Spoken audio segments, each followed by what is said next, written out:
Hey, everybody. Hey, Angie. Hey, Tina. Hi, Good everybody. morning. Morning. Hi, I heard that's Lori. You know, you are dark, but I heard your voice. There you go. I'm dark.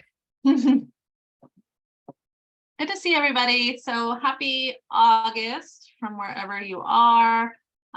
Shasta is up at another apparently really awesome tribal climate conference, learning a bunch of things, probably presenting. I think she's out in Washington. I happen to be in Rhode Island at this moment on a vacation. And I'm curious where all of you are hanging out today because I'm hearing nothing but weird August weather. Where in Rhode Island? Narragansett. It's my family town near Oh, there. really? Oh my God, it's awesome here. Plum Beach. Oh my gosh, yeah, we're here for a couple of days and just visiting family, mostly in Connecticut. But yeah, for us, we are experiencing the climate change impacts are like strangely pleasant. It's just unseasonably not brutal here. Stormy, really wet, and not that hot. So I can't complain, but I'm hearing my Southern California people have it rough right now, right, Kurt?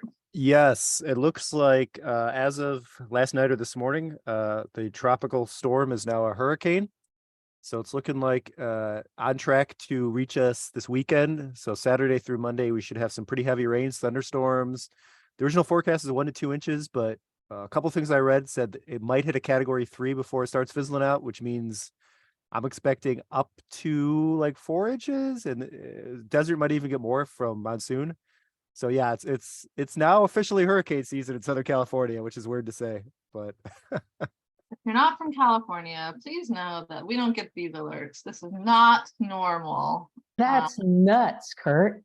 yeah, it's I just sent out like our emergency alert, but I want to say when it hits us, it should be like a tropical storm or just a strong storm. But if we actually get a hurricane, I think it's the first time in like 60 years or something insane a hurricane hit Southern California. It happens, but it's pretty rare. But with the climate change stuff, if the water keeps warming off the coast, Yeah. this time of year, like it we'll probably see more frequently. Maybe not every year, but every 10 years or something, we might get a hurricane if it warms.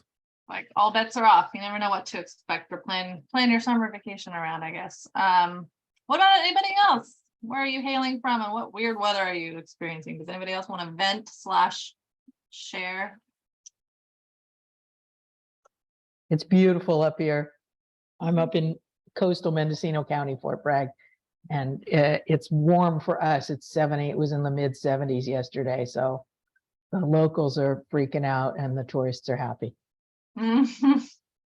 So weird but pleasant, kind of same as me. All right, well, happy to hear from anybody else. I'm glad you've made it. I know a lot of people are out of the office right now, so we have a smaller group than usual, and we'll get through our material and see how long we need today. We have our usual 2 hours. We just might not need all of it.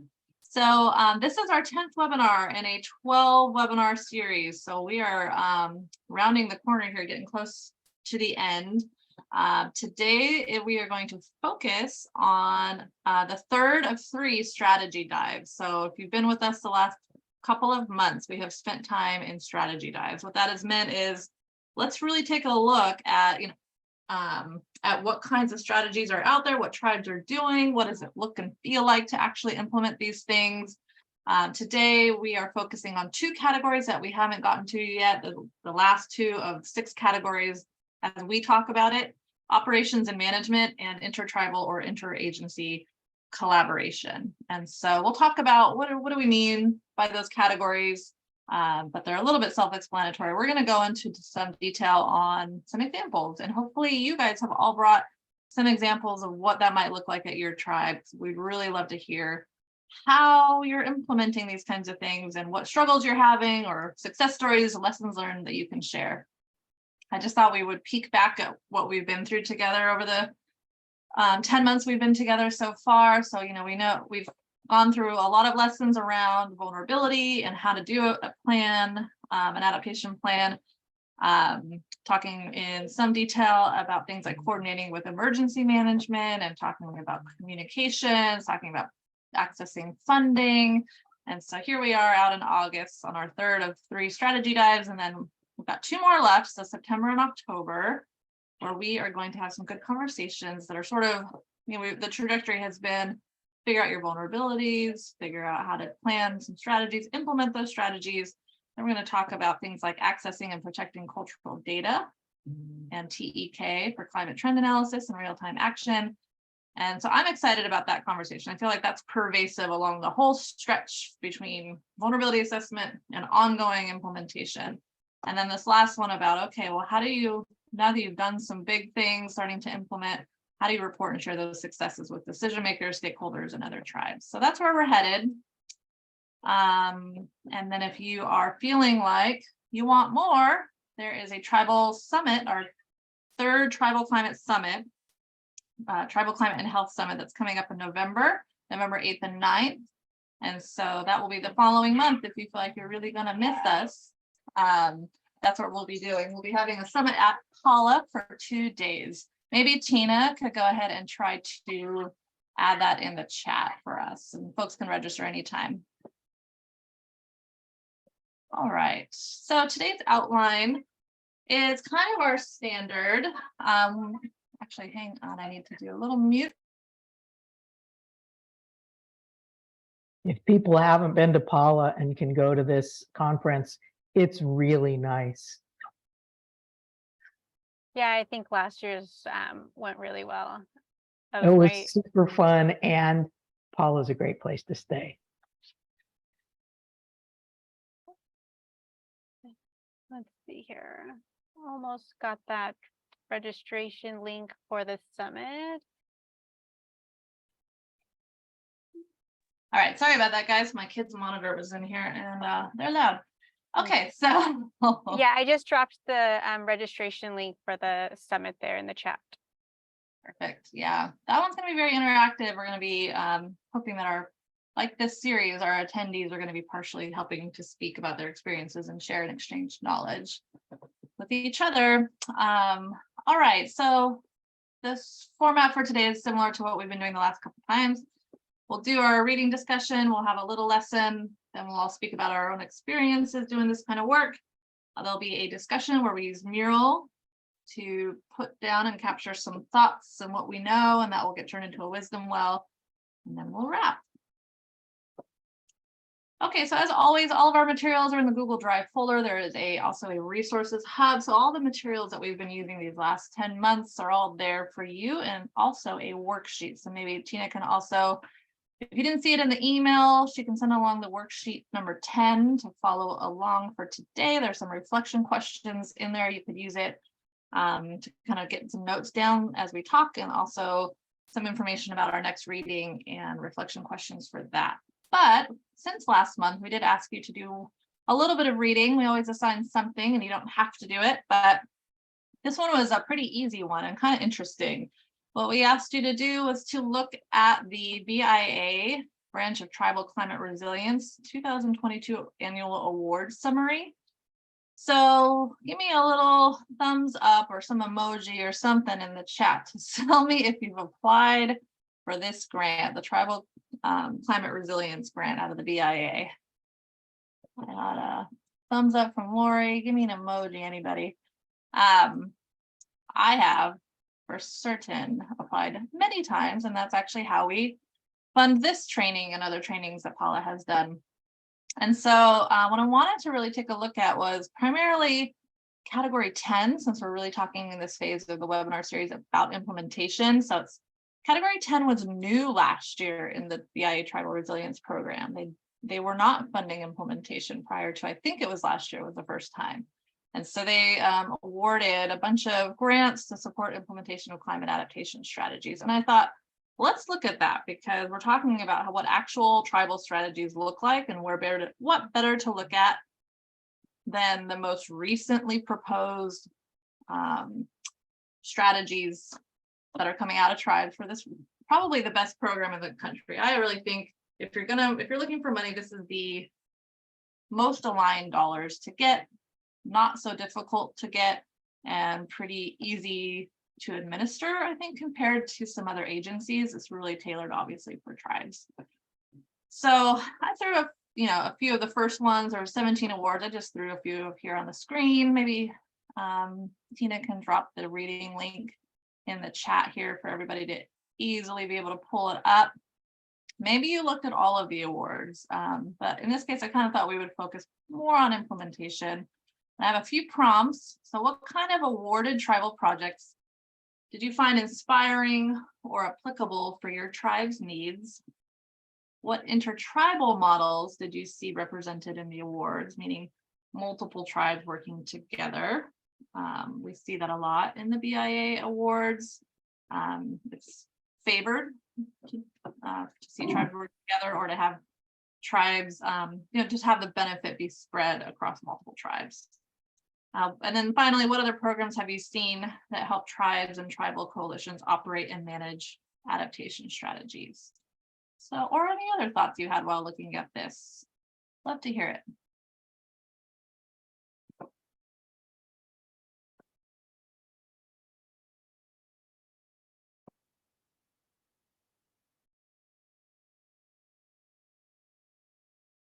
Hi, Lori, go ahead. Hey,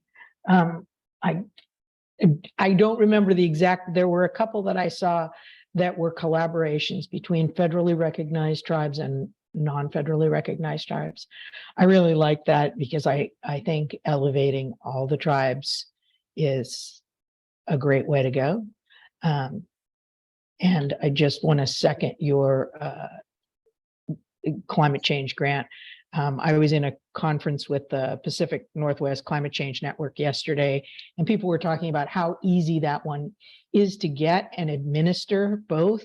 So it's not one of those that you're sorry you got it once you get the money, because the fulfillment of it is horrible. So yeah, I mean, in my experience, you really can't. You can extend it. It's a 2-year grant, but you can extend it for longer pretty easily.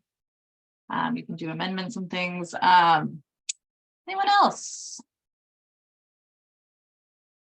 Yeah, that's a good point. So, you see some of these intertribal collaborations on the planning side too, right? Sometimes they all get several tribes will get together to try to have a little economy of scale in terms of gathering the information that might serve a whole region of tribes. Some of this data is very similar. If you're in close proximity, you might as well handle some of the data together. I see less of it on the implementation, but it easily could be done on the, with the right strategy. The strategies we're looking at here, you can just kind of see a good breadth. So here's culture as climate adaptation, implementation of the Blackfeet climate change adaptation plan. Some of them have a very specific focus, maybe on a project, and some of them are really just, hey, we need to implement our whole plan. Regional community greenhouse program, vineyard flood managed aquifer recharge pilot project, Eastern Shoshone tribal climate change resilience project for climate change, weather ready and resilient communities. So some of them are more general, probably more of a management plan or a management project. All right, does anybody have a BIA tribal resilience grant that they've applied for that's implementation related?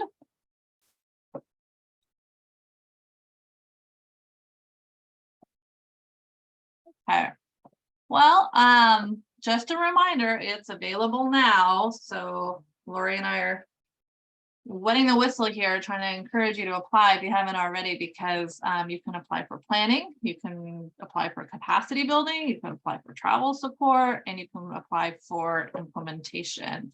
Also coastal relocation, even if that applies to you. So the that's due in October, so you have time. All right, well, let's dive into a little bit of our lesson for today.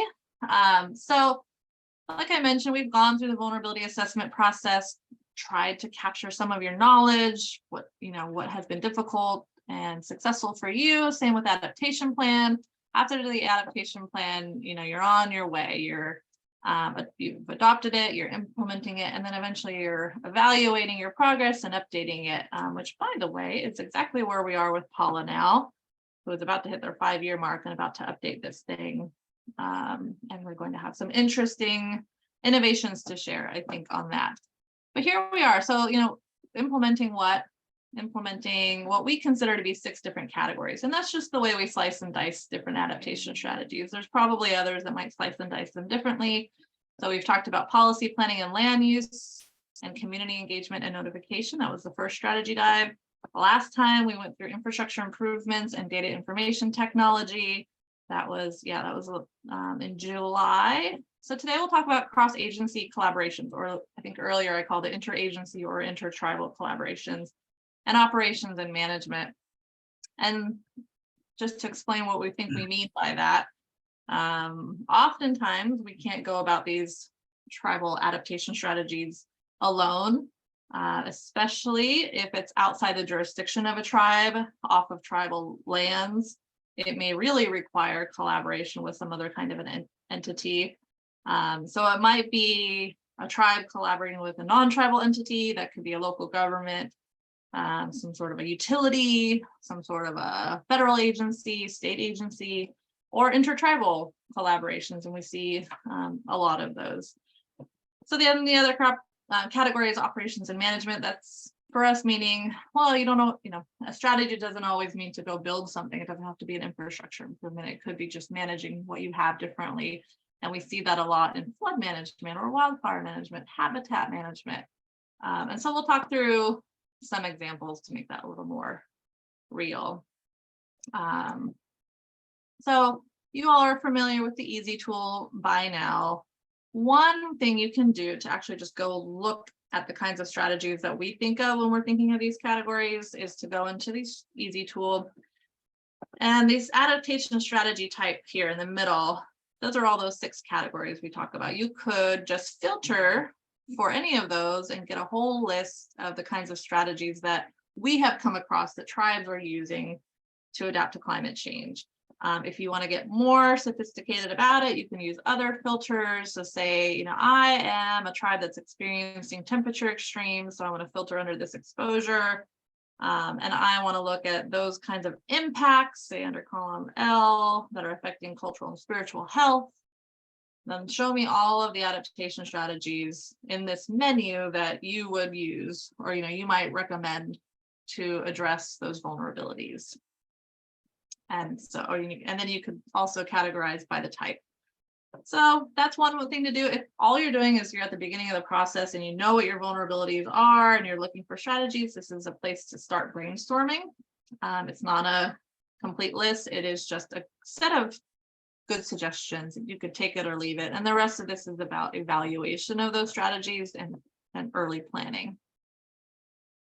But some of them I plucked out. So for operations and management, a few examples. You could establish a disaster relocation center and with protocols. You could implement a pilot program to harvest rainwater. You can make psychological first aid resources and services available to support people suffering mental health consequences. One of the things that one of our experts has told us about is something that's called the Skills for Psychological Recovery. That's just a guidance that can help folks and communities deal with the consequences of emergencies and long-term impacts of climate change. So just psychological first aid resources, there's a whole bunch of management and operation strategies you can use around that and deploy. I'm just trying to give you an idea of the breadth of different types of strategies that we talk about here. Diversity, there should be diversify options for water supply, expand current sources, develop trainings to help nurses, coaches, or others recognize exposures and related illness and mental health impacts. So those are all things you could do just as a change in management, managing things differently. On cross-agency collaborations, a bunch of different things, right? So we talked about intertribal collaboration. So tribes, we see this all the time, collaborating with regional tribes to enhance training or capacity of emergency tribal response teams. Sometimes that happens in a formal agreement where there's an agreement to help each other out in a disaster, or sometimes I think that comes together more informally, and maybe there's more collaboration between tribes in a region than there is between maybe the tribe and a local agency to support each other. Or here's another one, work with regional utility to bury utility lines or replace wooden poles with fire resistant poles. There's a lot of undergrounding work happening in California right now. I know that that's happening with a lot of tribes in Southern California. With I think SDG&E is doing a lot of undergrounding work to try to improve energy resilience, because it's kind of a big mess with all the power safety shutoffs in California. Here's another one. With a federal agency, you could seek FEMA assistance. I know that some folks, that might make you gag, maybe. I've heard that it's difficult. It is very difficult. Yeah. John, you want to tell us a little bit more about that? And we've talked about it a little bit on these webinars, but yeah, tell us your experience. Well, I'm looking at 3 and 4 here with FEMA and the American Red Cross. Yeah. And earlier, well, as we probably all know, and I apologize, I was late getting on because I had a call with the state of California regarding damages and costs associated with the storms that happened in February and March. So they're a little behind. Yeah. But I needed to be on there to ensure that the tribe was going to get reimbursed for the work that we did and the damages that occurred. But last week, what happened in Maui, we're all aware of that. And for me, it hit home because I have a cousin who lives there, her and her family. And fortunately, they were spared from the fire itself. But what happened is, they lost all their power. There was not a lot of communication the first portions of the fire. So they were on the beaches and near their home. And after the initial wave of the fires, they set up a place to take in donations, and then they started distributing them. They were able to access Lahaina using the local police to escort them in. But a lot of the people that they were providing assistance to were in their local town, who weren't directly affected by the fire, but nevertheless had to leave their homes because they didn't have water, they didn't have power.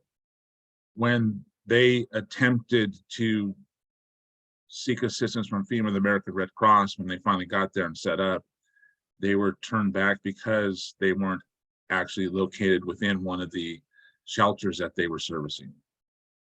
So yeah, it was, for them, it was very frustrating. And I talked with them, talked to some people I know that work in the industry to try and get them assistance around the federal agencies, because they, these people still had issues with clean water, their electricity. They needed stuff for the children. Power losses caused them to lose communications. So they still had the same needs that others had that were directly affected by the fire. But because of the fact that they weren't in those shelters at that time, they weren't getting those services from FEMA or the Red Cross. So yeah, it sounds good. Make sure you get these agreements in with FEMA and even with the Red Cross. And we've dealt with it ourselves here on the mountain last year with the fire that occurred in September. Because of the location of the fire, because of the location of the command center for the fire, all the evacuation centers were on one side of the fire. And when they started setting up evacuation points on the mountain, they didn't put in any evacuation centers on our side of the mountain. They continued to have them on the other side. And the people that we had to take off the reservation because we were under an evacuation order, they couldn't get to those evacuation centers. They would have to drive 150 miles. Yeah. So I was on the phone with the local jurisdictions, arguing with them that you need to set something up on this side of the mountain. The people on this side of the mountain can't get to those centers. It's a burden. They can't drive through the fire. So that, yeah, having the cross-agency collaborations and talking with those agencies before an incident occurs is important. Yes. But sometimes they just still don't get it. And the Native communities are always the communities that are left out. What, do you have any suggestions for people about how to approach these agencies the right way to get the right level of attention? I don't know. I really don't, you know. Yeah. My Ramona's interaction with FEMA, just as an example, The goes city of back to Pomona? 2007, setting up our multi-hazard plan. Mhm. Then in 2010, there was a big storm that came through our area, so they sent out people after the fact. And when they got here, they wanted to see the damage that occurred, Yeah. that we had. And you don't understand. We couldn't wait for you to show up to. We had actually had to work during the storms to ensure that our tribal members and the residents were able to have access or leave the reservation if they could, and that fire or other emergency services could actually access as well. FEMA spent, I don't even know how many thousands or hundreds of thousands of dollars to have staff stay in our area to work with Ramona and Kauai to update their plans over probably 3 or 4 months. And these staff rotated in and out. And they were staying at some nice places because I saw I saw where they were staying at as far as the driving permits. But you know, we developed these plans and with them, and even through that, and even through the last 13 years, it's always a difficult situation to deal with them, because most times the impacts that Ramona has or have been put on Ramona during the incidents don't meet a certain threshold, right? So we can't go ahead and declare ourselves. We wait for the county. But with the Fairview Fire, right now we're battling with FEMA to get funds, and we're not talking a lot of money, but to get the funds to reimburse the tribe for damages and impacts to the reservation, even after we acted as a how do I say this? We housed several battalions during the fire. We provided water, we provided access to the forest. They used our land, and we were glad to do that. That's what we're supposed to do. You know, but even after all that, we still haven't been reimbursed for any of the costs or damages that we've incurred, because it's a difficult process working with FEMA sometimes. Yeah. So I can't tell you how to do it better, because I still haven't figured it out. You know, That's really, after yeah. a decade. I'm so glad you're bringing all of this stuff up, and I'm curious if anybody else wants to relate. Oh, Lori, I see your hand. Just to kind of piggyback on what John was saying, I work for the state, and for the other state government people that are on here, we have to be able to do better by the tribes in terms of payment. And we have to, including myself, learn what it's going to take for the tribes to get paid. We recently did a contract, a tiny little contract, $1,000 with the tribe. And it took them like hours of work, and then they didn't get paid for 8 weeks, which is just ridiculous. But with the state, and I see with the feds, we think nothing of promising this money. I mean, how many centuries has this been going on for? Promising these monies, and then just like, oh, did you know, nobody told you needed the form X200? And Yeah, it's just ridiculous. Right. I hear it all the time. It makes me think. I've been thinking a lot lately about, you know, these are governments that are established. These are not nonprofits where they have to demonstrate their merit and that they're not going to go bankrupt or misuse your dollars. These are governments. The same way federal dollars can get to a state. I think relatively easily in an emergency, right? Because there are established channels. There's something elegant there where those pathways have already been formed. Could we not form pathways in advance where the funds can more elegantly make their way through to governments? Yeah, I've been thinking about that a lot. Yeah, all the tribes should just be set up by the federal government and by the state. And Right. it should be our burden to set up those payment things, not put it back on the tribes. I mean, the forms I had to give to these poor tribes that I was working with that probably never work with me again. I couldn't figure out how to fill them out. Yeah. And then I went back to ask how we were supposed to fill them out. The person that gave it to me didn't know how to fill it out. Well, So it's just ridiculous. yeah, Lori, I don't mean to interrupt, but with regards to the Fairview Fire, that's probably the main issue that we're having right now is FEMA kicked it back because the state form that was sent up for that fire they're claiming it was the incorrect form. And we had the tribe, the county, and the state people had several calls afterwards, and the state person is trying to tell us, well, this was what happened, and it should have been this form, and we submitted this form. And sometimes we don't understand when the incident is determined and which form is supposed to be. And all throughout that conference call, I'm like, well, the tribe submitted what we were supposed to submit. So the disconnect wasn't with us. And it's not like we were asking for a lot of money in the whole scope of the incident. I think it was like $40,000. But for Ramona, that's a lot of money. Yeah. It's just, it's ridiculous. And we keep the state keeps throwing this back to the tribes is what I see. When, you know, if we could just pull our heads out of our butts, that might help. Lori, I need a beer with you and a long conversation about this. I just went to the Climate Adaptation Forum, and this came up big time. We were talking about resilient resources or something, just resilient funding.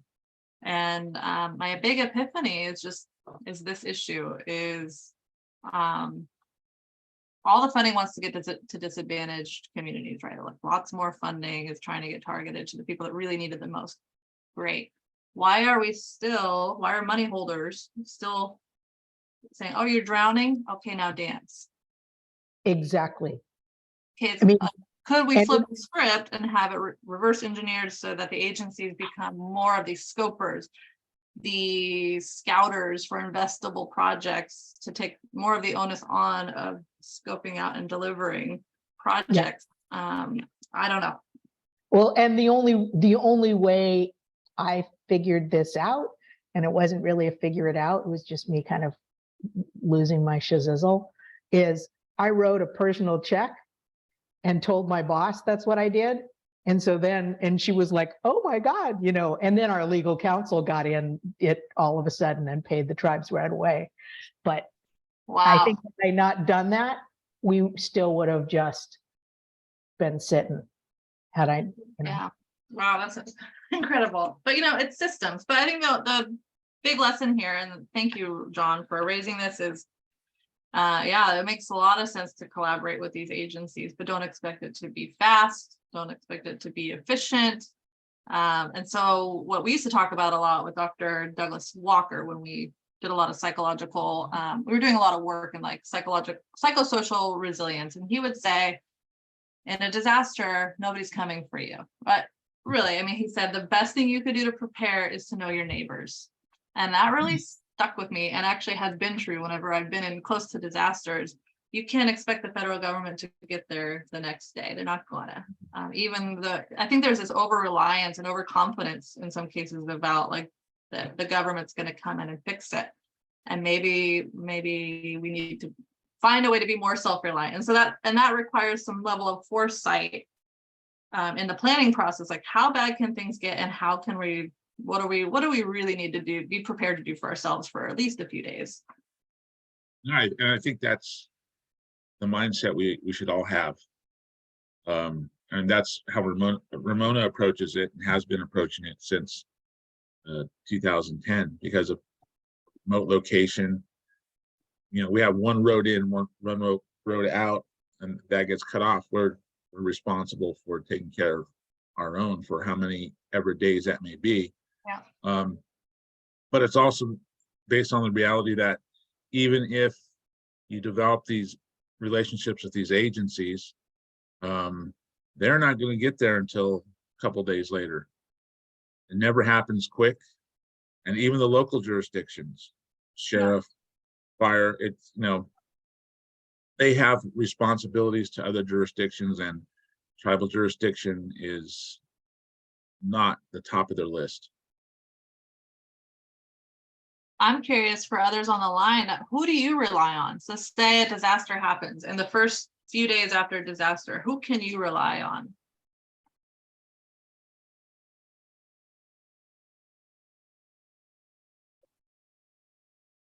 I guess I'm expecting to hear that maybe other tribes can rely on each other. Kurt. Well, I was going to say, thankfully, Paula has an excellent fire department, award-winning now. They just got a state award. Our fire department, would be right there, leading the charge. I know not every tribe has that, but fantastic. And I'm sure, some of the surrounding tribes, Paula's kind of lucky in the sense that the reservation has multiple other tribes around them. And I know in the past we've worked pretty well with them. So yeah, I would say, for better or worse, Paula would immediately be able to at least support itself unless something took out the fire department, and some of the other tribes would be involved. And then I think local and county government is probably more likely to be assistance than state and federal, just by past experience, immediately at least. So Yeah, I mean, they have proximity on their side. Daniel, I'm so glad you're raising your hand. I think of you when I think of somebody supporting the state. That's really helpful. Hey, good morning, everyone. Well, this is on the right topic, but a little bit off the subject. One of the things that we've come face to face with in the past couple of days is a school shooting or school-related shooting, and there are no protocols put into place. So if this incident occurs, typically it would be who? How is your community going to respond to this? Who do you rely on? How is law enforcement, whether it's tribal, state, city, county, federal, how are they going to be involved? How is the tribe, with the families, with the community prepared to communicate, to operate, to assist, not only during the shooting event, but post-event? We're working to deal with athletic events, any sort of school activities. Are these families related? How do we allow communication to occur? Who do we involve? How do we involve them again? So if we have school activities and there's feuding families involved, what are the protocols to have in these events? Do we oversecure them? Do we allow certain individuals not to participate? These are some of the things that we're dealing with right now, and we're trying to figure out, because this is my first incident. And I was prepared until it happened, and now I know how unprepared I am. Yeah. So even when you think you're over prepared, you're not. So these are some of the things that you have to ask yourself. It may not be a rainstorm, it may not be an earthquake, it may not be a fire. Yeah. It could be something that's hitting you right in the face, and only you and your family. So these are some of the things that you have to prepare for. Think about these things. Think outside the box, outside the circle, outside the community, outside the school. And think of it outside of tribal government. Think of it outside of state government. How are you, as an individual, as a family, as a community, as a representative of the community, how are you going to prepare for these things? Who are you going to involve? What are the steps for communication? Who are the people on your list, the top 5, and then the second 5? And how are you going to secure these facilities for the students, for the security officers, for the teachers, for the bus drivers, for the parents who are coming to pick up their children? We have these scenarios like Uvalde where things just did not work out right. And then we have this other scenario where the incident occurred on school grounds, which is state run. And the shooting occurred off state grounds, which was on tribal land. So we have state, federal, county, FBI, and a series of other agencies involved. and none of us would have prepared. So these are some of the things besides your storms that we have to prepare for. Short story. Thank you. Yeah, I think that's a great example, and yeah, makes me think. Just makes me think, maybe maybe it's impossible to prepare for the thing you've never experienced, or maybe it's not. Maybe this is where there's a real role for learning from other communities, right? It's like at the very least, looking the worst case scenario dead in the eye from the perspective of a community who's already been through it. Celso, I see your hand up.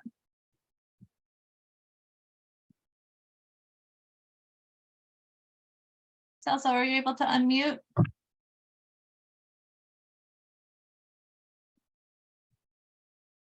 You're unmuted, but I can't hear you. I wonder if it's a microphone issue. Oh no, I really wanted to hear what you had to say. If you want to try chatting it, we can say it out loud for you.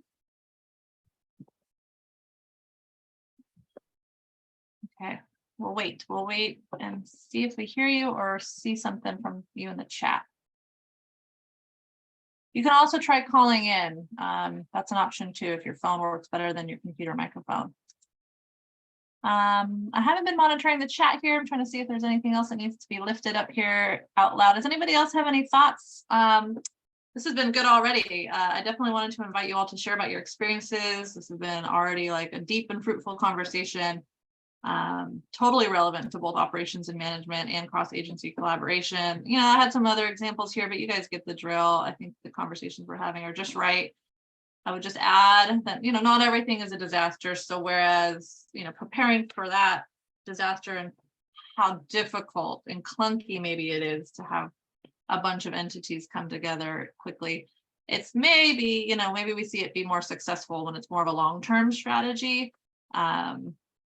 Something like at the bottom here where we see tribal environmental offices network together to develop a network of environmental observers. I've seen that go well. It's like a long-term collaboration. And I wonder if anybody else has some examples of something like that, where they have been able to collaborate on something on a longer term basis that's a climate adaptation strategy.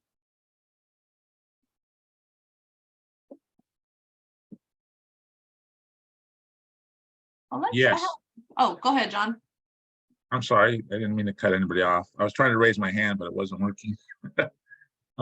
Just real quick, Ramona's actually done something similar to that. It's not an actual formal agreement, but we share boundaries with the Forest Service and the Bureau of Land Management, lands that surround the reservation. And through my office, the environmental department, we stay in contact with their biologists, their environmental people, especially with regards to the health of the forest. Because, anything that will happen to the forest surrounding the reservation is going to happen to the reservation. And those impacts could be deadly during a wildfire, or storm event, especially what we had in February and March, where we actually have 30 inches of snow on the reservation, and we're down slope from Thomas Mountain, which is Forest Service land. So we were, actively monitoring as best as we could possible drainage issues or flooding issues on the reservation. And so we look at that prior to the seasons with them to identify areas that may be of concern, discuss possible projects that they can do on their properties to assist with mitigating the impacts that could occur during a fire or any type of storm. So that's been something that's worked for us with them, but it's been it's an informal thing. It's just the directors talking and doing site visits with each other and addressing those issues. Yeah, it's a great example. Thank you, John. And I see Osamo here in the chat says, may I have mentioned this before, but I believe Mendocino Lake and Sonoma tribal environmental programs collaborated on a joint hazard mitigation plan. Yeah, definitely see a lot of joint planning. I think joint planning is easier than joint implementation. Yeah, most definitely. And yeah, I don't see as much, but I have a few examples. So maybe we can, we'll talk through it, and these were meant to kind of wet the whistle. So I'm just going to invite anybody to chime in as we talk about these, if it jogs a thought, any lessons that you learned, or any projects or strategies you've heard about. So here's one on operation. Oops, that's supposed to be operations and management example. So here's one, and I actually pulled it from, I just pulled this one directly from that BIA award from last year.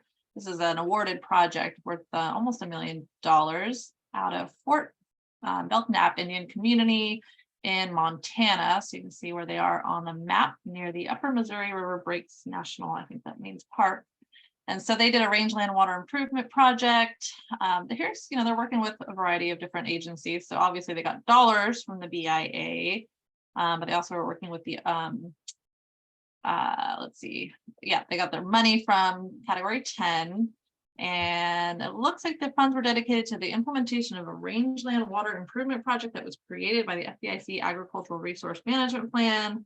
Anyways, the rangelands are integral and ecologically, culturally, and economically significant, as it accounts for 42% of the land use on the reservation. So, a project focused on water improvement. I'm sure there's a lot of those that tribes are trying to work on. A, I wanted you to know that this is something fundable out of the BIA, and B, maybe you're thinking about what kind of water management projects have you got going on? And I'm not talking about necessarily big infrastructure improvements, but other kinds of water management strategies. That's just one to wet your whistle.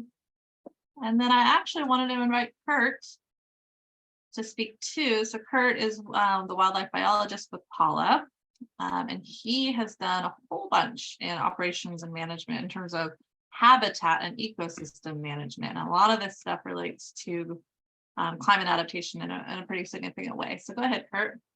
Yeah, I feel like, especially places like Southern California, where there's just so many people and so much urban environment, really any habitat restoration or protection could be kind of seen as, climate change prevention and climate change buffering just by default, because there's so little habitat remaining in a lot of these areas. And thankfully, Paula is still outside of a lot of these urban areas. So we have a lot of open land, which is fantastic.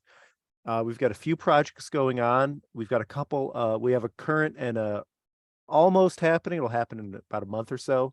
Restoration projects within our riparian zone. So we've got one river that we did some pretty heavy planting on, which is kind of a joint habitat restoration / community improvement, because the river, the little creek, is right next to our cemetery. So as we improve the creek, we plant some trees, we get some wildlife going. They're also providing shade for those parking at the cemetery. The next one will be, if you've been to Paula, ever been to like the old powwow at the youth camp, we're going to put in some trees and some habitat restoration as a buffer between human activities and the wild zone, and also provide, some easy to access, hopefully easy to access oaks and willows and things for cultural use, as well as on our creek. We've got a few other things coming up or happening. We do a lot of wildfire management, some fuels management, but some of that is also kind of habitat protection and ecosystem management, where we'll remove a lot of the invasive grasses and things that carry the fire, but you leave standing shrubs and trees, for wildlife and for beautification. And coming up, I think might be one of the first tribes in California, or the first tribe in Southern California, to have kind of a wildfire plan, where we'll actually be implementing some controlled burning to do some various things. But one of them, the first one we're looking at, is on a hillside that's essentially all non-native grasslands conversions. And we're hoping that by burning, we'll reduce the likelihood of wildfire spreading to the town. But also we're looking to do some habitat improvement following that, where we're basically trying to bring back some of these native plants that are resilient to wildfire versus these non-native grasses. If you're not familiar with Southern California, a lot of the problem here are the invasive species. And a lot of those invasive species are exacerbated by climate change and also contribute to some of the issues, especially the non-native grasses that came with the Spanish and afterwards, that have kind of type converted a lot of our hillsides from chaparral and shrub and wildflowers to these grasslands, which then easily burn and are not great wildlife habitat for most things. So we're hoping to burn some of those and bring back some of our native vegetation. We've got a forest health survey about to start. We're dealing with a couple of pests that are made worse from climate change, specifically gold-spotted oak borer, which is unfortunately, this is a slight aside, but unfortunately the pest itself is native to the United States, so there's a lot less funding than if it were a foreign pest. But it's native to southern Arizona, got brought to California. Now we're losing a lot of our oak trees down here from that. In Northern California, it's sudden oak death. But oak trees are so vitally important to the tribes and people of Southern California in general. So we're trying to do some forest health survey and remove some of the diseased trees to protect some of our good trees and do some planting. And we're hoping for some funds coming up here to do a pretty large scale river reforestation. We don't know if we'll get those funds, but that's kind of on the docket of type converting. Climate change. One of the things with Southern California climate change issues is not just everywhere. It's not just the climate change, it's the people. And we've kind of stolen a lot of the water out of the riverways, where Southern California historically would have had dry rivers for part of the year probably, but there's plenty of evidence from the tribes and other folks that we had lots of they wouldn't have been salmon down here, they would have been rainbow trout, they would have been the cutthroat, they would have been trout, but we had runs of what would have been steelhead, and some of the Pacific lamprey, but those river runs are gone. The river really doesn't flow all year. So we're hoping to bring back some of the riparian forest at least. We have some here in Paula, but probably would have been heavily forested for the most part all the way up to Palomar. So we're looking to do a pretty big restoration, and that's kind of, any of these restoration projects are going to sequester some carbon, provide habitat, and like I said, I think any positive ecosystem management, whether it's remove invasives, do some habitat restoration, plant some trees, convert your lawn to native plants, is going to be a buffer for climate, or if not directly for climate change, it's going to be, greening the community is always positive, and providing habitat for birds, wildlife, places where you can collect sage and things are always a positive. So really anything we do kind of is a climate buffer, but we've got a lot going on and there's a lot of funds available out there. If you look at BIA always has funds, US Fish and Wildlife Service has funds. If you're in California, the state has funds to do a lot of these projects.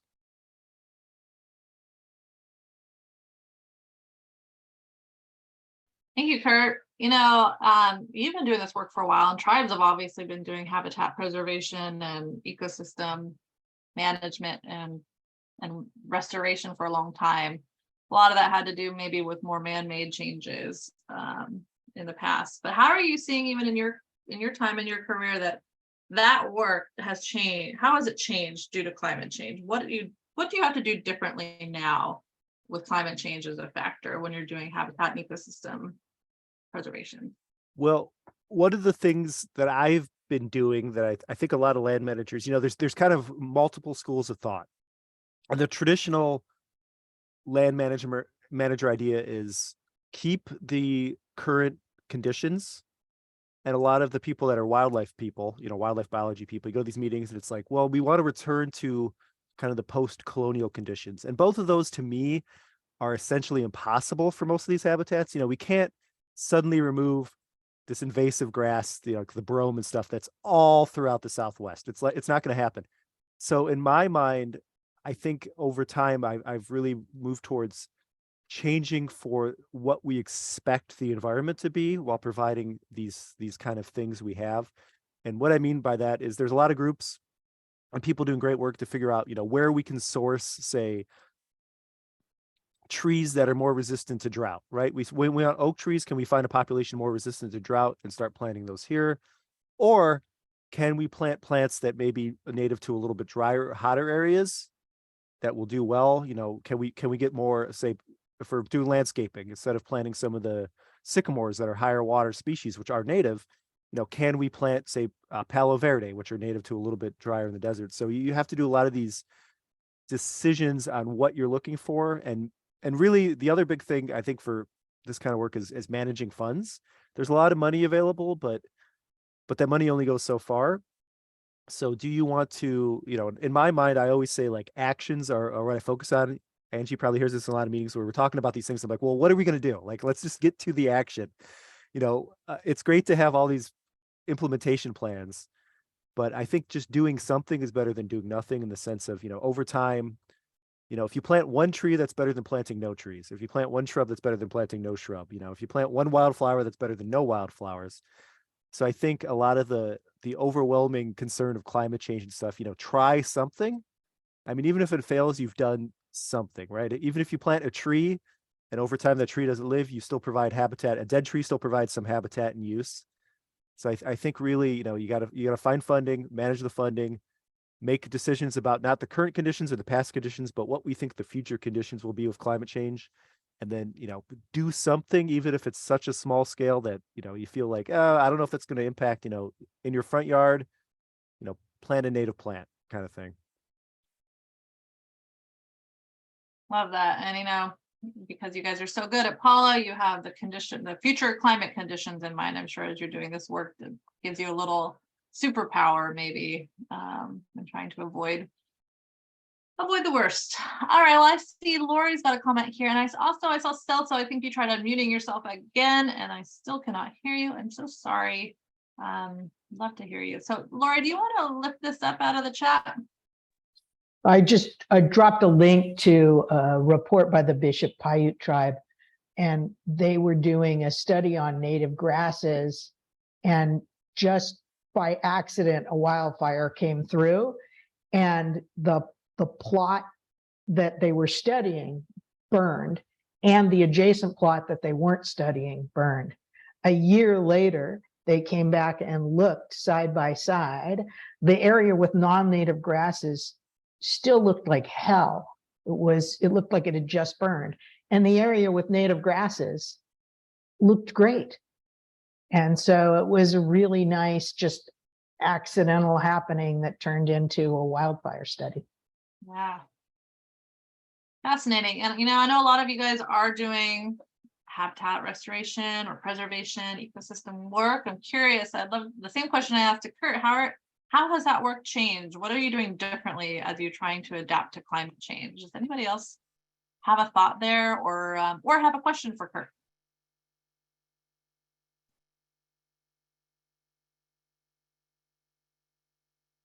I was interested, Kurt, in what you said about the restoration near the cemetery and how it's going to provide shade for people visiting the cemetery as well. I thought that was one, very sweet, but also a very clever way to get community buy-in.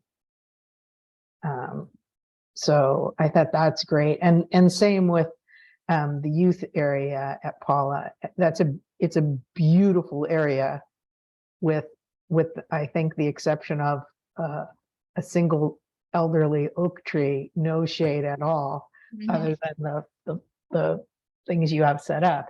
And so again, adding trees for both cultural use, I think that's really smart.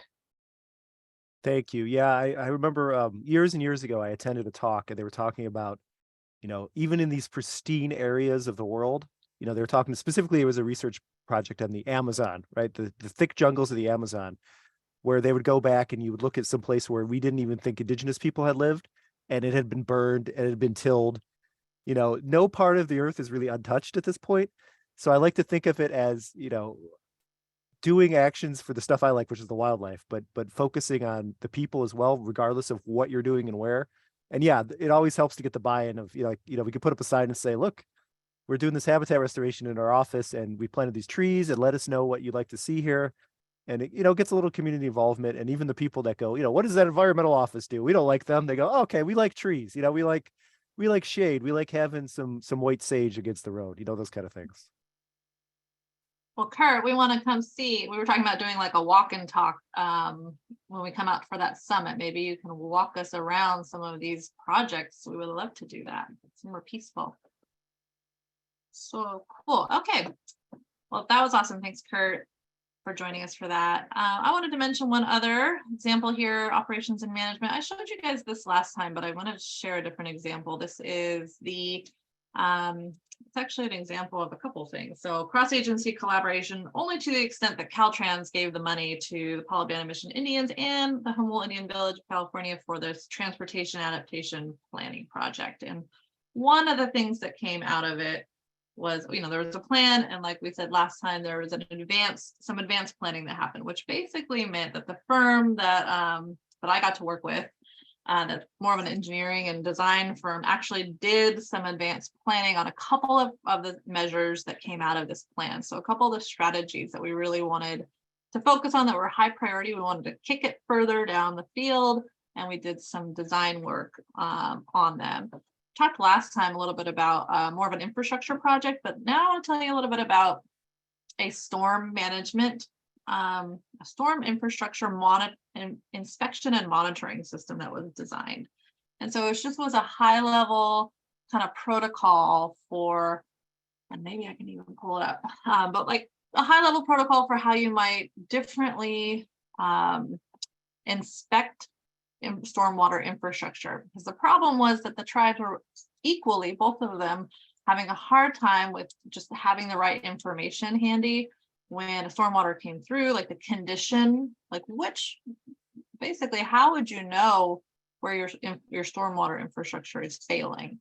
And so having a way to keep inventory of that and have a regular inspection process for that, and then all of that meaning that it's amounting to some decision making at some point, right? So you need the information first, and then you can prioritize, okay, well, this is a piece of infrastructure that's regularly failing or is getting worse over time and needs some attention. And so both of these tribes came away with that high level protocol, which then, can be implemented, or at least is funding ready. Something that the tribes can really do for themselves to set themselves up better for future infrastructure projects. But in this case, that level of work is really an operations and management project. All right. So anybody else have anything else on operations and management they want to share now that we've kind of talked through some examples? Anything you are operating or managing differently with climate change in mind? I think that project with Jamul is really, not only is it a great project, it's a really great example of a fairly well-resourced tribe working with a nearby tribe that is not as well-resourced and is going to really benefit from this. So props to Paula. You guys rock. Yeah, you're right. I didn't even mention that piece of the collaboration. You're right. So it was Caltrans money. Paula was the lead. Paula brought in Hamul, and it was a project aiming to serve 2 tribes. And so we did the whole planning effort together. It was good economies of scale, and they got to learn from each other.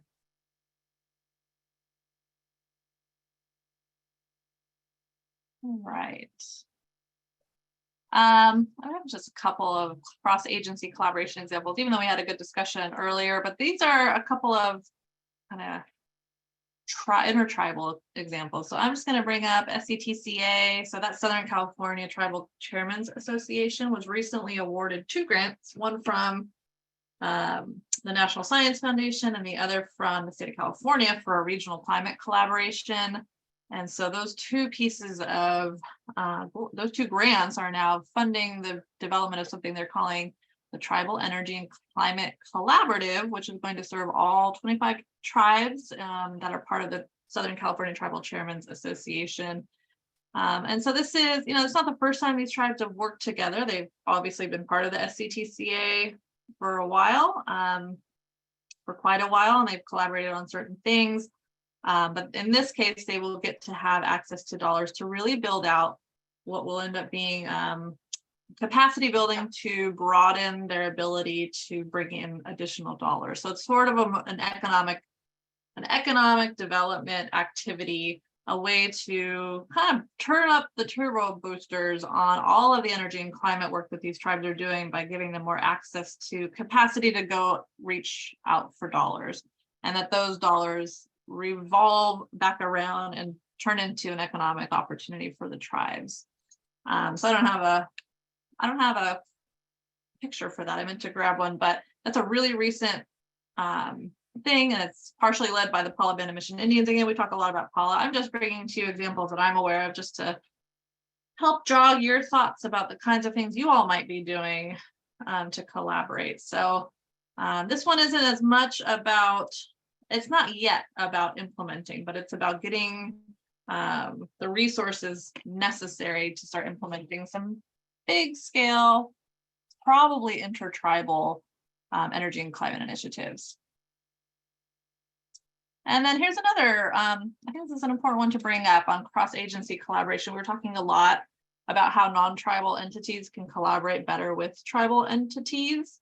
This has been such a big point of conversation. I mean, you're hearing the White House trying, kind of tripping over itself to sound like it's trying to do a really good job here. And I think really genuinely trying to do a better job. There's good white papers and press releases out about it, and good language and efforts. And there's a lot coming out of the state of California here to try to do a better job of collaborating. I mean, people like Lori doing awesome work, and Asamu, and Patricia Kennedy over at OPR. You know, there's a lot of folks out there really trying to do a better job of meaningful engagement. And then here's the Climate Science Alliance, who's out there trying to help inform what that might look like. And so I'm just raising it up, you know, as I think it's less important for you all to read it than for you to maybe, as you are engaging with other non-tribal entities, to encourage some knowledge about how to do so.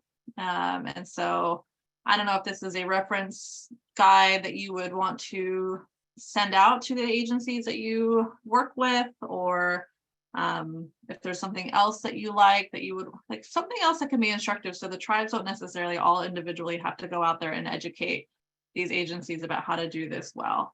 I think there's probably a lot of good pieces of information, but I hear the agencies asking a lot of the same questions over and over again, and it's but I think they're starting to become things like protocols being developed to do things a little bit more respectfully.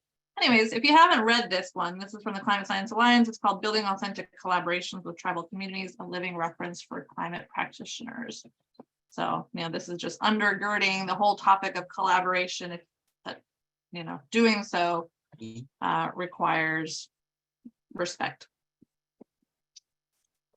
Anybody have anything else to share on a cross-agency collaboration example?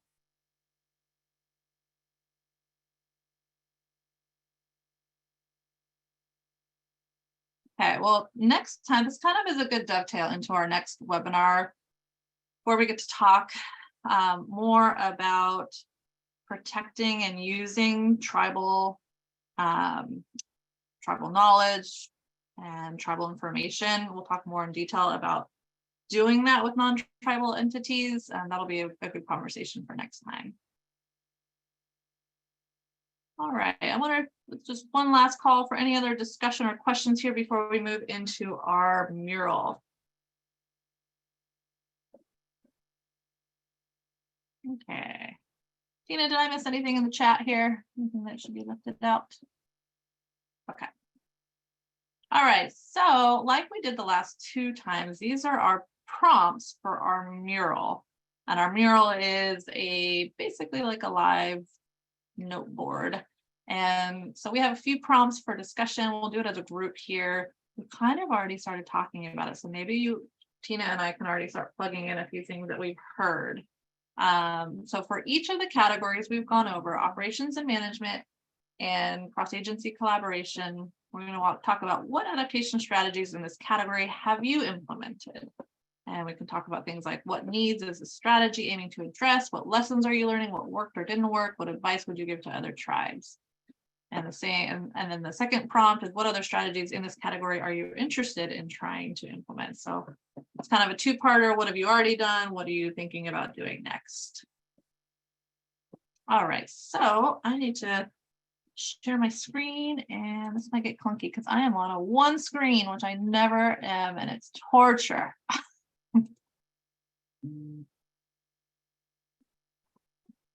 You can see all my guts, my stuff. Let's see here. I have it. Hey, Tina, could you send me them? Actually, send everybody the mural link in the chat again, would you?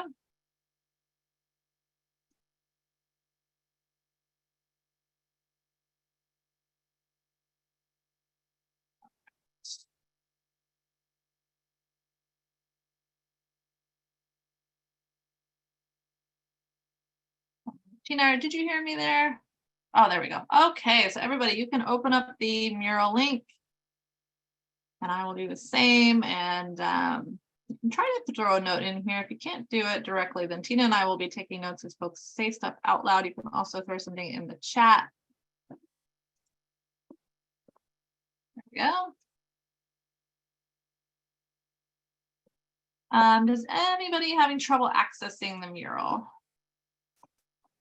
It's blocked on our website, so I can't, but it's Oh, is that a always me the case? problem, not a you problem. Wow. Sorry about that. Is that just what like the state does not like mural? No, it's our brilliant IT team. Just a wee, huh? All right. They don't want you to have any fun on these apps. Okay. Let's see. I'm going to just get myself set up here so you can actually see. All right. So as you can see here, we've got two categories. I think we should go one by one. We'll start at the top where we've already heard a little bit about operations and management. Anybody here, try dropping, you know what to do by now. Just double click and you can drop a post-it and you can throw your own thoughts here. But what adaptations, so under operations and management, what adaptation strategies in this category have you implemented? So, you know, we heard from Kurt a few things. So I'm going to drop some things in here that I've already heard.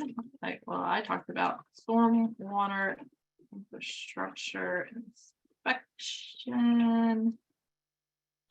And anybody can say stuff out loud too. Just go ahead and unmute yourself. There's not too many of us here. Monitoring. Oops.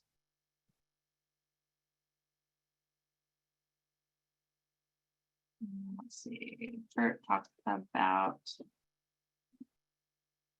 various ecosystem restoration projects, including wildfire, what's called prescribed burning,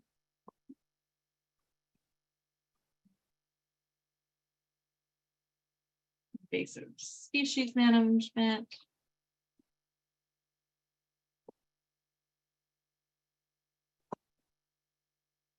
What else? What else?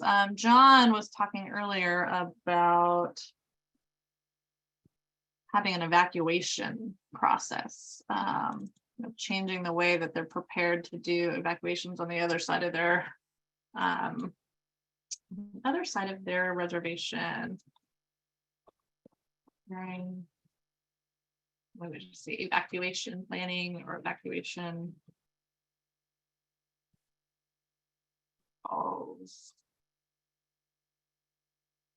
Started working on an adaptation plan.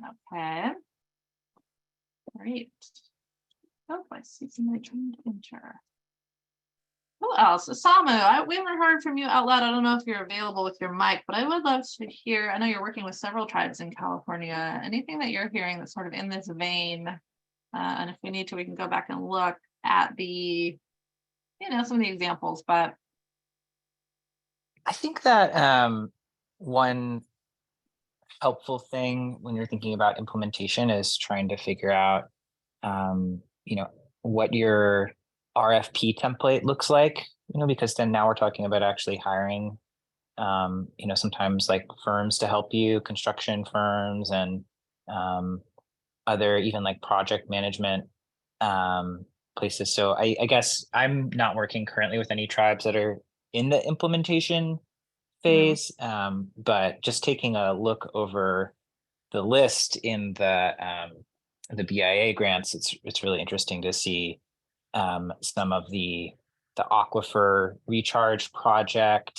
That, one second, let me go back to it. Dry Creek Rancheria is doing Yeah. just with when we do have these great, rainy seasons, to try to work towards capturing some of that high flow water, I think is really exciting to see.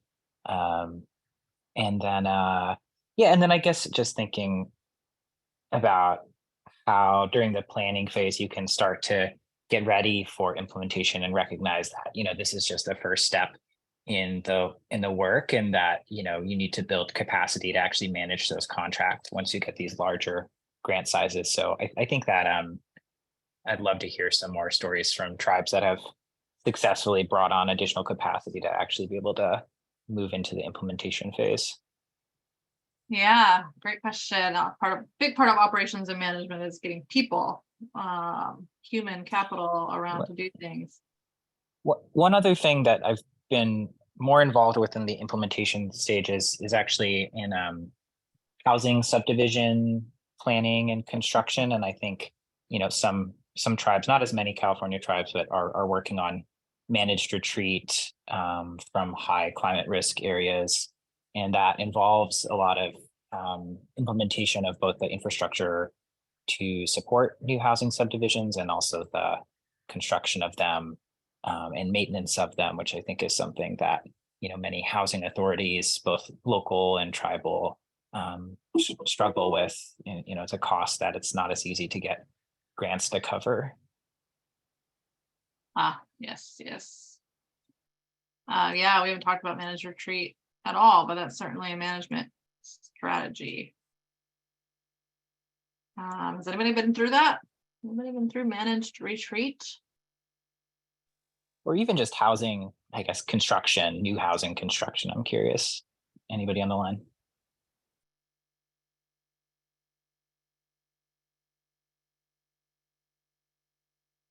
We talked about this a little bit before, with tribes getting some land back in different ways, that some are considering, I think, new development, but with, again, with the superpower of foresight with climate change in mind, might change the way folks are developing those lands. And I think the housing piece also goes back to the kind of collaboration. I think I might have mentioned it on previous call. There's a tribe that got a grant and got a whole bunch of housing, but it's been sitting empty for a couple of years now because they can't get PG&E to agree to hook it up. So it's a little frustrating.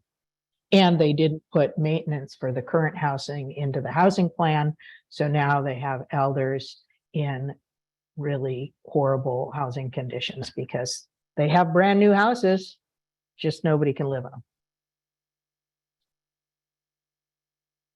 I'm gonna start putting notes here. What lessons are you learning? What worked or didn't work? I'm just gonna put maintenance costs often not planned for.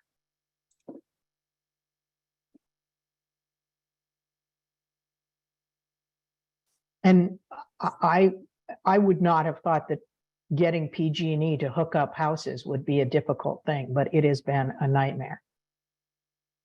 I don't know, where does they put that, here or under collaboration? But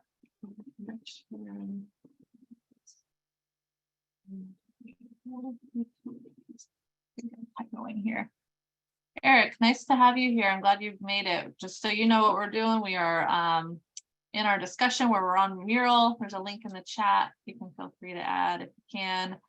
We're talking about operations and management adaptation strategies and what tribes have implemented and what they're learning from that. So we've gone through a bunch of examples earlier, and now we're just kind of talking them through a little bit more.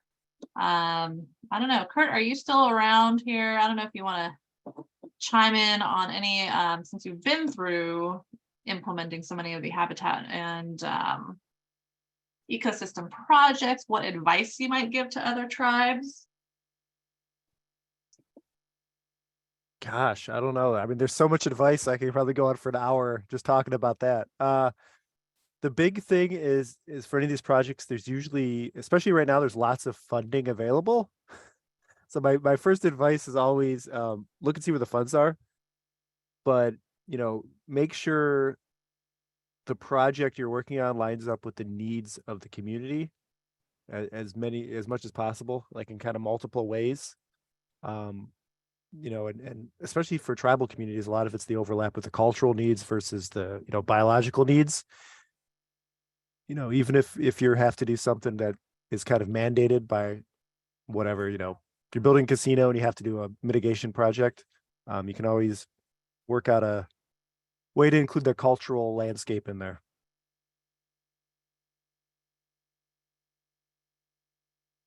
So for example, when you were talking about doing that when you were for planting, right? Planting in the right areas. And, if possible, especially, Southern California has plenty of models going forward of climate change. Some areas might not have those, but if you can, plan for future conditions, especially when it comes to something like habitat restoration or tree planting or wildland protection or even cultural resource protection. If you can figure out what you think the future conditions are going to be in 10, 20, 30 years, it probably saves you some time and helps you have more success in the long run. Give me an example of that. So does that mean like, your riparian area is drifting or evaporating? Don't do. Yeah. Yeah. So like I mentioned, you can look around and see if sometimes there's research on more resilient populations, or a related species. Maybe you want to do a restoration of, tree X, but it's likely that tree X is going to die out in your area, but there's tree Y that's very closely related. Maybe it's, a slightly lower elevation plant you can use that'll be more adapted to heat and drought. If you're losing wetlands, if they're starting to dry up, maybe you consider, as bad as it sounds, if the wetlands over time have been lost in your area, you can do some type conversion, do some more upland projects, or you can do projects in such a way that, bring water back to your community. Kind of plan for these future conditions of, gosh, out here, a lot of Southwest, it's going to be groundwater loss. You're going to have to think ahead. And if you're talking about habitat restoration, talk about planting, going to want to find species that we know have much longer roots and they're adapted to sending the roots down so they can handle that drought and maybe go down and hit that groundwater that's being pumped out. And it could be as simple as, if you're not doing big scale stuff, if you're just doing community planting, planting for shade, for long-term shade. One of the things I know in Southern California, somebody mentioned SDG&E and some of the problems with the hookups and things, which we also deal with occasionally. But one thing they do is they have give out trees to the community for shade and planting. So, you can look around and see if you can get shade trees, but shading is a big long-term goal, I think, for a lot of these heat islands. If you can plant stuff that can make it just a little bit cooler, kind of that long-term 10, 20 years down the road, you'll have some trees that are providing some shade on your sidewalks in your neighborhood that are also drought resistant, just kind of that long-term planning, whatever possible, so that your short-term goals are a success, but also the long-term means you don't have to go back and fix whatever you did 20 years from now when you realize, oh, wait, it's hotter and drier. Oh, wait, we have warm, wet summers now, whatever it is. Yeah, that's awesome. Thank you, Kurt.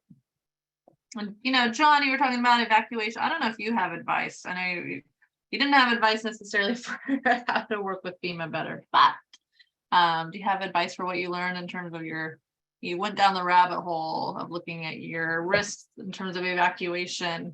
What advice could you derive from that? I think it goes back to what was mentioned earlier, is that, and this is something Ramona has tried to do, is in its planning,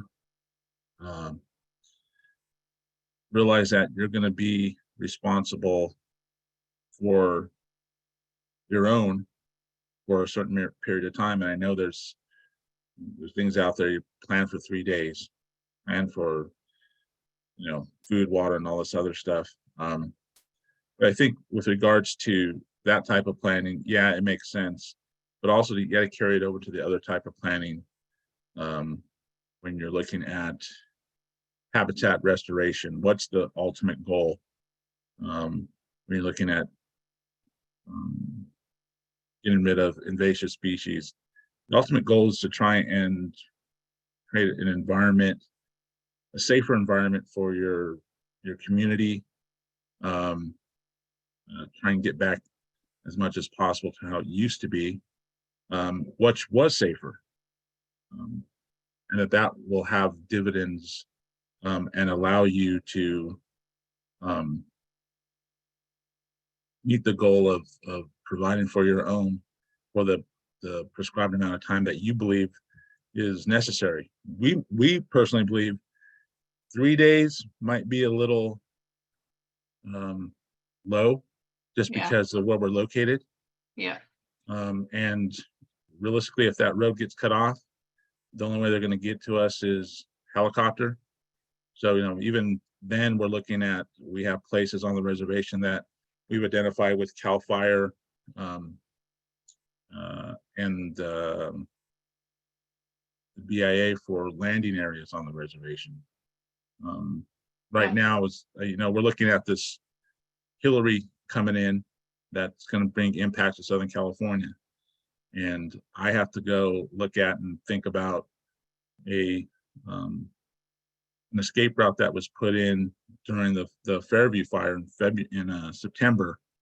That route is a dirt road, and there are drainages in the area of that dirt road. So I'm looking at the realization that the impacts from Hillary may take that road or portions of that road out. So we're going to have to go back in after the event, identify the damages, determine what needs to be done to fix that escape route so that we can get it back in place so that we're prepared for the next incident. Yeah. And that's That's a good you know, point. So it's not just a done deal. no, it's Okay, almost we like a adapted. rolling. Yeah, it's almost a rolling thing that you're doing. You're developing the base of what your planning is and what your implementation and projects are, but to be aware that, okay, that's your starting point. Now you have to go ahead and ensure that that stays in place, ensure that you can adapt to impacts or changes, and that you can make the plans and implement those plans or projects to address those issues. Great point. Yes. And that's, Wow. I think, well, and just real quickly, what Yeah. we learned during the Fairview Fire is, and I think it was addressed earlier, yeah, you make all these plans, but sometimes they get thrown out of the window really quick during an incident. So being able to adapt and know what your capabilities are and know what you can and cannot do and who you can or cannot rely on and what their timelines are, and then go from there. That's important during an incident as well.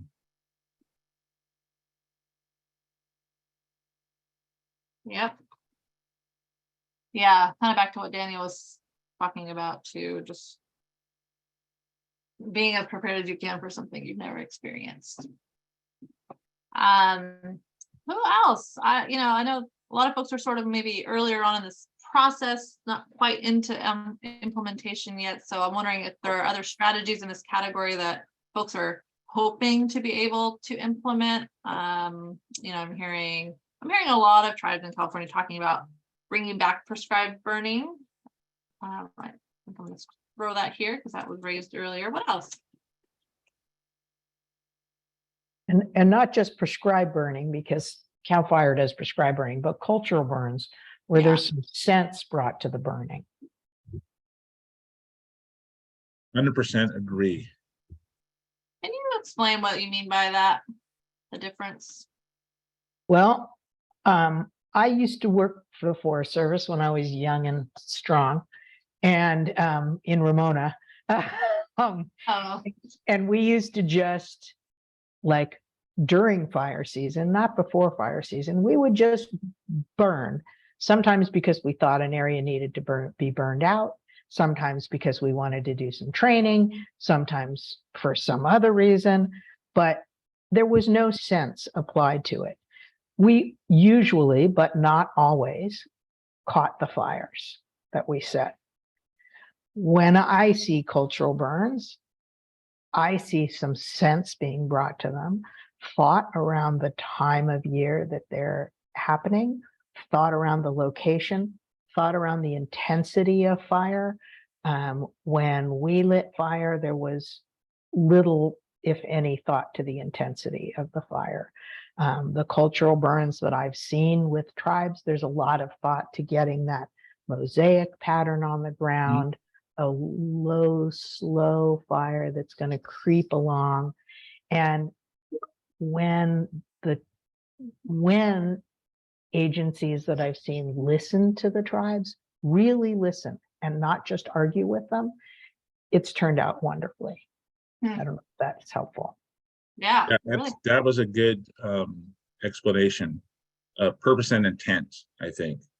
And I actually had this discussion yesterday with somebody with regards to cultural burns, and referenced what the tribes used to do on Palomar for the gathering of the acorns, and which is a staple, and the areas that were the bands were responsible for, and how they did those cultural burns to ensure that the staple of their people was healthy.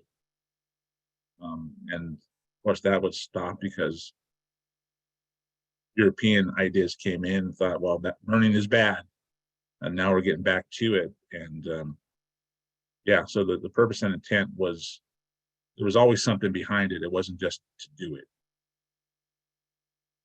That's really useful. Yeah, that's something I hadn't really considered. I have not done a lot in the prescribed agricultural burning area. Anyone else have any other strategies that they're thinking about doing that are more in the operations or management category? And the last question here on this one is, what kind of help would you need to implement these kinds of strategies, more of them?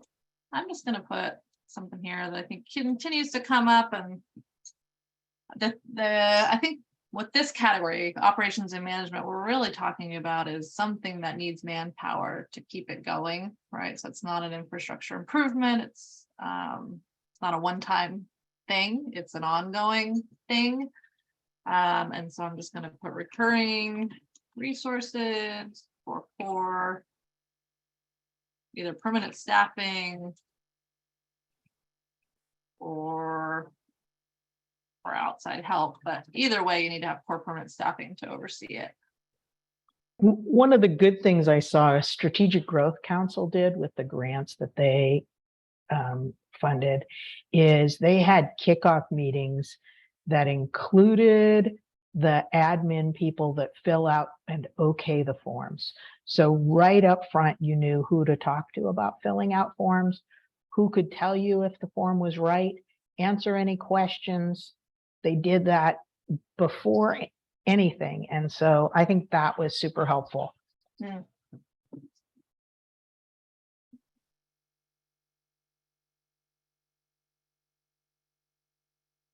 What else? What else do folks need to be able to implement these kinds of strategies?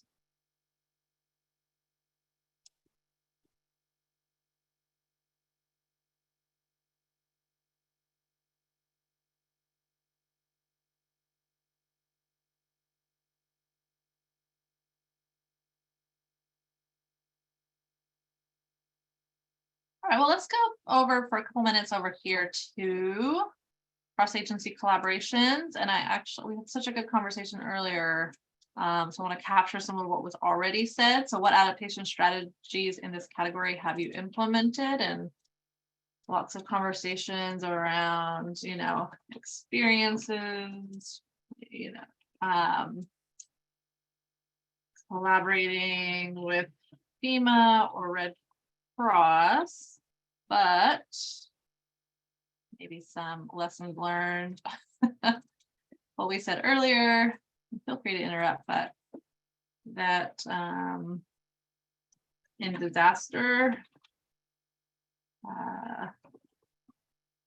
operations with outside entities is slow and somewhat ineffective.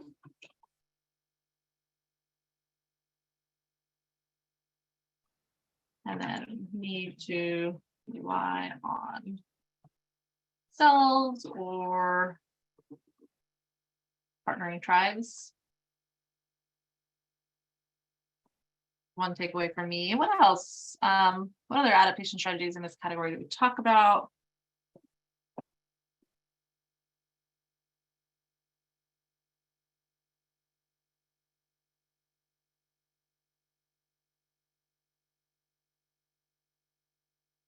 Collaborating with nearby tribes. Yep. For all sorts of things, including, you know, emergency response or training or what.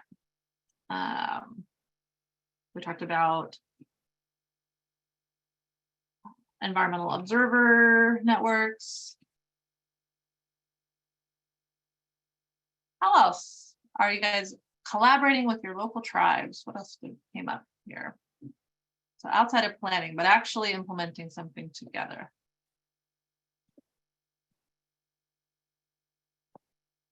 I don't know if this is planning or implementing, but involving tribes when there's nothing for you to get out of it seems good.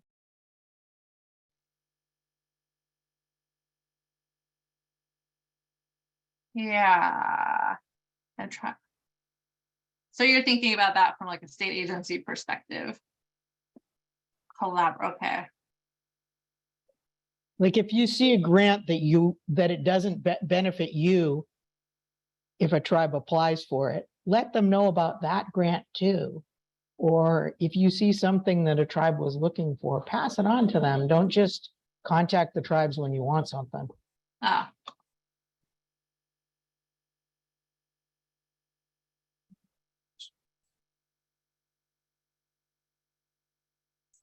Yeah. I'm gonna put that under lessons learned. Okay. Tina or Kurt, anything else, takeaways for you from this conversation that we had earlier? We had a really good one on cross-agency collaborating. What are your takeaways from that earlier conversation that was so good about relying on others versus not?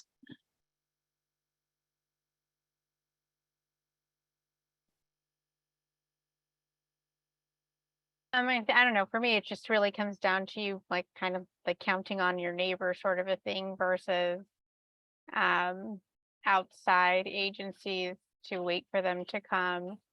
That's kind of like the biggest, most important thing for me. You know, Yep. what one thought with a lot of the tribes is, you know, working together too. It works out well because a lot of the tribes, people are related to each other, like people know each other by default, like, you know, or people, you know, worked for this tribe and they're over here. So you have all these existing relationships. So it's a good way to already have that existing network in place for, you know, working on these projects where you can just call, you know, oh, that's so-and-so's cousin, or that's the person I worked with last week, you know, or we used to be at the same office before, so I'll give them a call and that starts the communication. And then, you know, it's more pre-existing support and want to work together. Yep, that's great. Daniel. Yes, ma'am. Thank you. Do you have a tribal emergency managers coalition where they can meet Mondays? And I'm sorry, monthly, like one day a month? This is something that we have here in New Mexico. So we have all of our emergency managers. Everybody gets to know everybody. So when an issue occurs, everybody knows everybody by name. Everybody knows everybody by face. They may not meet face to face, but it's virtual. So when an incident does occur, somebody reaches out. They say, oh, it's James. Oh, it's Mike. It's Tony, or whoever it might be on the call. You know, we want to jump in, tell us what we can do to help. And this makes it really easy. For example, like here in New Mexico, not every tribe has an emergency manager.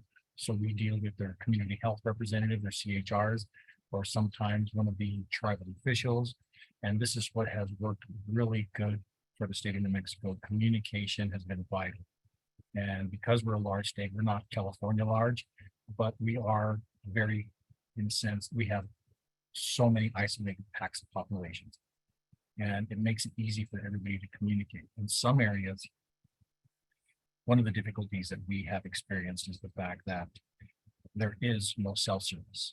How do we get in contact with these people on landlines? If there's a storm and the power goes out, what are the protocols? Who is the closest emergency manager to that population, and how do we get these people help? So that's basically how we're looking. So that monthly emergency managers coalition meeting Yeah. has done amazing work for us. Huh. Does anybody else want to answer that for their state? If you have something similar?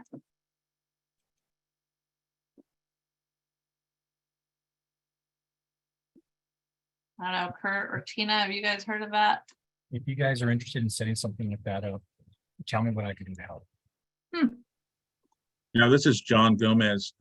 Riverside County has something similar to that where all jurisdictions meet up. I think it's on a monthly basis to address issues within the county. That's one thing. The other thing is Morongo has distributed radios to all the Riverside County tribes to stay connected during an event.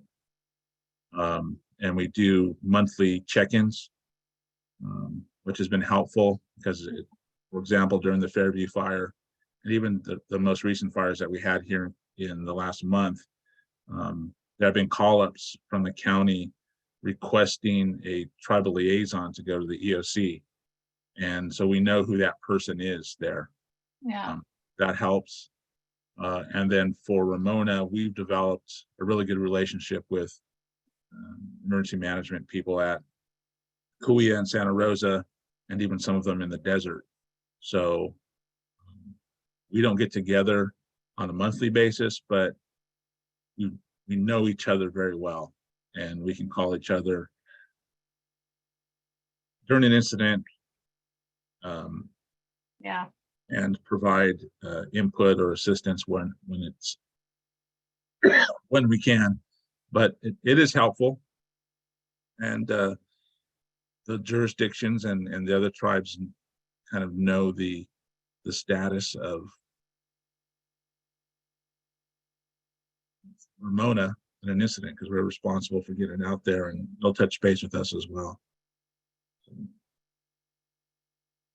Yeah, those Right. are great examples. And my takeaway from that is just know who you need to know before disaster strikes, right? So like that's back to Dr. Walker's advice, know your neighbor. And that guy goes to disaster zones all over the world. And that was his takeaway, know your neighbor. But I guess I'm curious, like there's a lot of people to potentially know. There's a lot of bad things that can happen, right? So we're going to look the worst case scenario in the face. There's a lot of them possibly out there. How do you what's your list? Who do you like, if you were to make a list of all the people to know in the worst case scenarios, who's on that list? Yeah. Anybody? Well, I know. Oh, I'm sorry, but going back to when I was talking about what was going on in Maui, Yeah.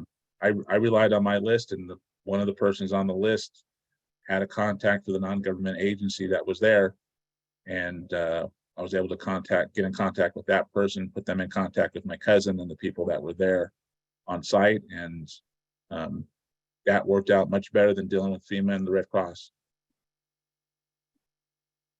So I might, you may not know the person that you need to get in contact with to have things done, but you probably know somebody that can get in contact with the right person. Right. Like who are we talking about? Like somebody that has a connection to FEMA, somebody who has a connection to the local law enforcement, somebody who has a connection to local emergency management. Mm-hmm.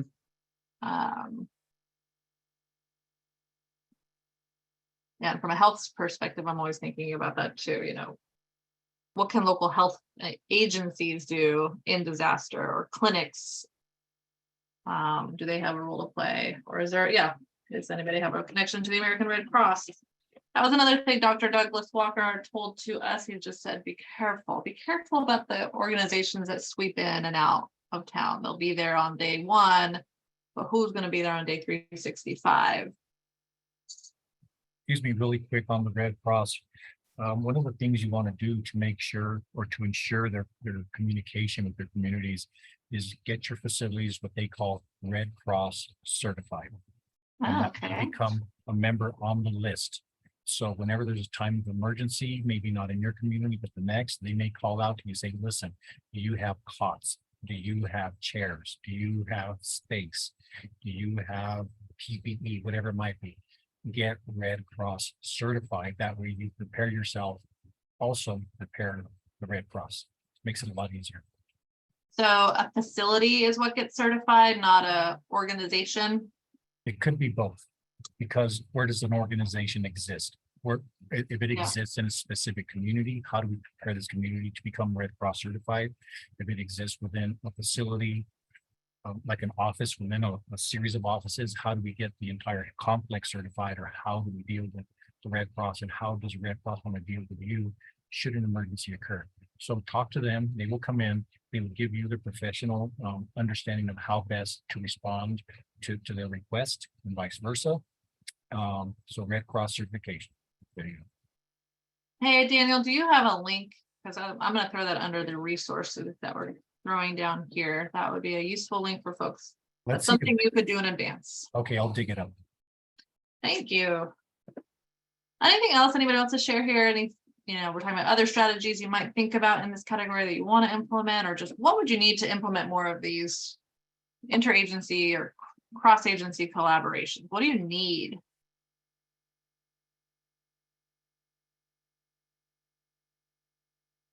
And maybe like what we were saying before, it's almost like you need foresight and time to build up these the right relationships, right?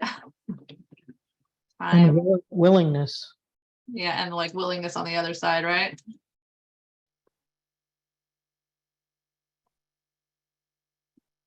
One thing that I think is always an issue, especially with agencies and sometimes the other tribes, is a high turnover of the people that work there. So you build connections with somebody, to work with somebody for say 6 months and everything's going great, and then all of a sudden you don't know who the next person is. And if you work with tribes, the BIA has this tendency to just people disappear. So sometimes that's a big issue of just, you build a relationship and that person's gone. And then you have to start over again in the next agency or whatever. So seems to be a problem. Got any solutions? Nobody leave. Yeah, I wish I had a solution. I don't know. I guess try to, cast a wide net if you have to build a relationship with an agency like FEMA or whatever. Make sure you know more Yeah. than one person there. That's good.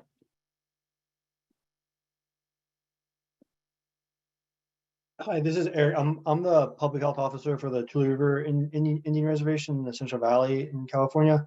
Yeah. And I just wanted to add, we had a disaster, a flooding last March where the one road onto the reservation was cut off. And what was useful for us was having data sharing ahead of time, or at least we didn't have like an agreement. We had sort of a policy, because one of the things we had to do right away was get an airlift, not for people who, no one was hurt thankfully from the flooding, but people who were like on dialysis or on other kind of like urgent, chronic health conditions. Yeah.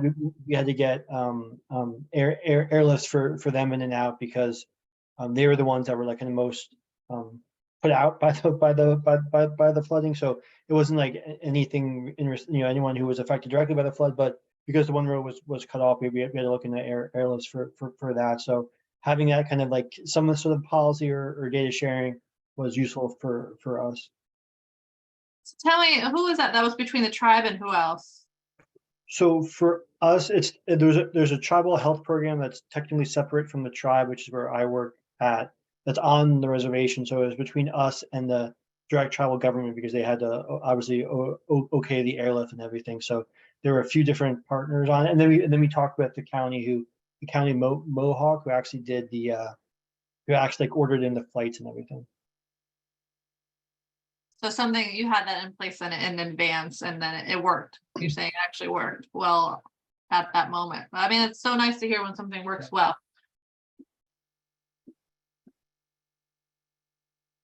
I'm gonna put that under a lesson learned.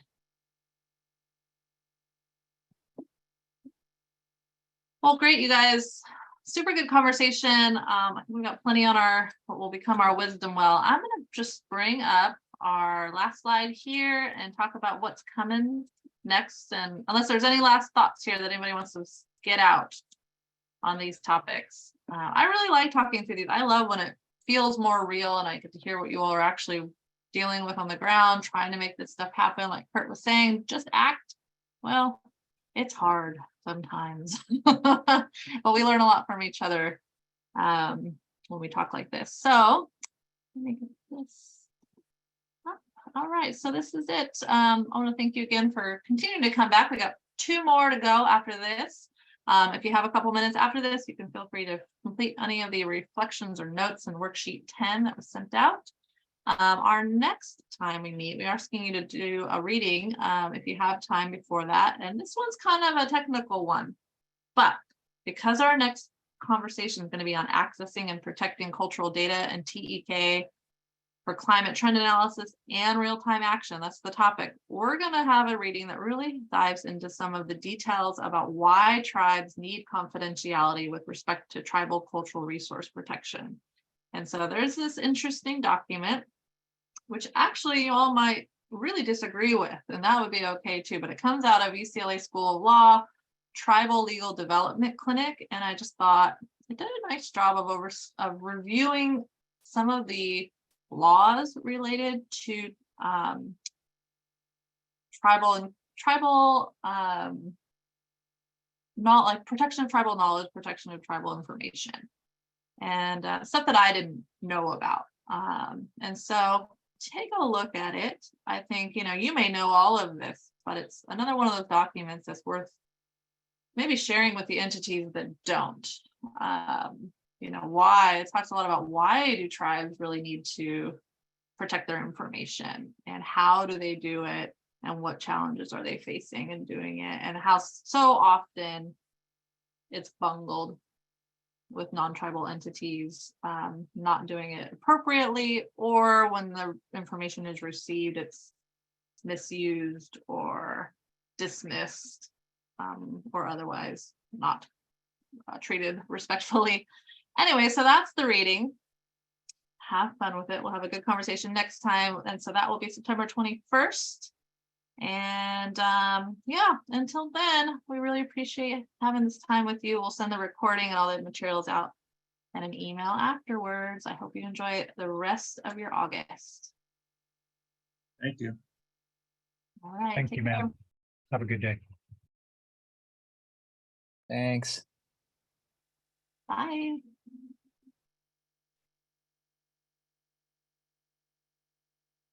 Thanks, you guys. All right. Have a That was good one. great.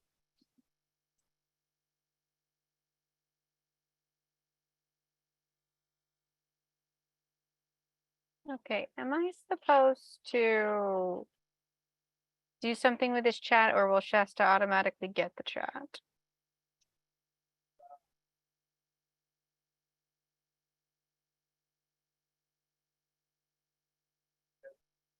Save chat.